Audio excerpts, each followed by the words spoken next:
আৰু ইতিমধ্যে মাননীয় মুখ্যমন্ত্ৰীয়ে ঘোষণা কৰিছে যে যিসকলে টিউটৰ হিচাপেই থাকি যাব, টিচাৰ হ'ব নোৱাৰে, তেওঁলোকৰ দৰমহা বৃদ্ধি কৰিব 1 অক্টোবৰৰ পাছত, অৰ্থাৎ অক্টোবৰৰ পাছত তেওঁলোকৰ দৰমহা বৃদ্ধিৰ প্ৰস্তাৱো ইতিমধ্যে আমাৰ শিক্ষা বিভাগে প্ৰচেছ কৰিছে।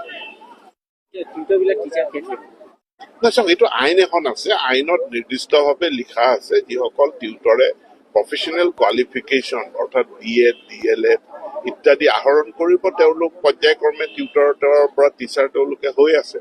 আৰু ইতিমধ্যে মাননীয় মুখ্যমন্ত্ৰীয়ে ঘোষণা কৰিছে যে যিসকলে টিউটৰ হিচাপেই থাকি যাব, টিচাৰ হ'ব নোৱাৰে, তেওঁলোকৰ দৰমহা বৃদ্ধি কৰিব 1 অক্টোবৰৰ পাছত, অৰ্থাৎ অক্টোবৰৰ পাছত তেওঁলোকৰ দৰমহা বৃদ্ধিৰ প্ৰস্তাৱো ইতিমধ্যে আমাৰ শিক্ষা বিভাগে প্ৰচেছ কৰিছে।